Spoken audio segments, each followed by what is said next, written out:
Donc en fait, moi j'avais décidé que mon cheval il reprendrait que mi-mars les compétitions. Donc ça c'est romantique, c'est le cheval qui est présélectionné pour les JO.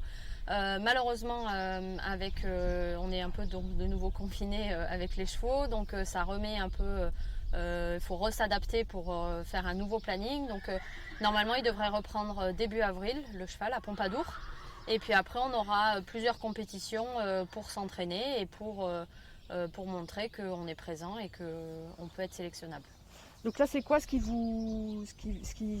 les handicaps en fait en ce moment là? Est-ce que c'est le Covid ou est-ce que c'est ce virus qui sévit chez les chevaux? Je dirais un peu les deux. C'est vrai que le Covid nous a quand même pas mal handicapés. Maintenant, on a beaucoup de chance d'être un sport en plein air. Donc, on peut continuer à s'entraîner. On n'a pas du tout été gêné là-dessus. On a pu continuer à avoir quand même nos stages fédéraux où on est regroupé en équipe de France, où j'en ai eu un en janvier, en février. On a pu faire ça. Donc ça c'est plutôt bien parce que ça nous permet de nous regrouper un petit peu, de retravailler, de nous recentrer un peu avant le début des compétitions. Après les compétitions ont redémarré à huis clos que pour les professionnels, mais on pouvait quand même faire des compétitions, donc entraîner les chevaux, nous entraîner nous sur ces compétitions-là.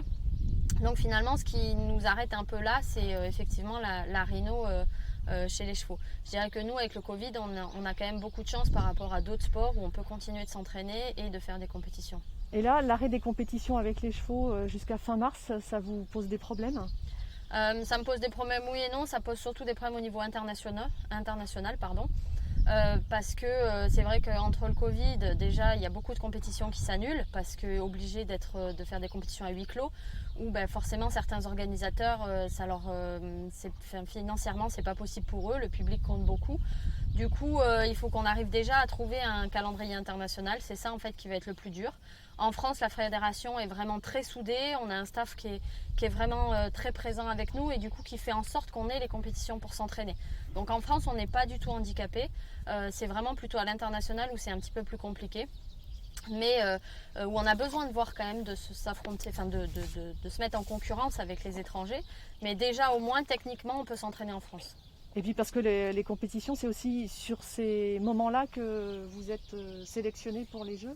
Exactement, c'est à ce moment-là que ils nous voient vraiment dans le cadre d'une compétition avec d'autres concurrents français où on s'affronte et que c'est là qu'il va voir un peu le comportement et des cavaliers et des chevaux, la régularité également. Donc nous c'est le concours complet, donc c'est un triathlon équestre, donc on a 3 disciplines.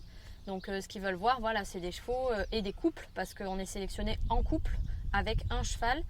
Ce qu'ils veulent voir, c'est vraiment la régularité au fur et à mesure des compétitions, qu'on soit régulier sur nos 3 disciplines.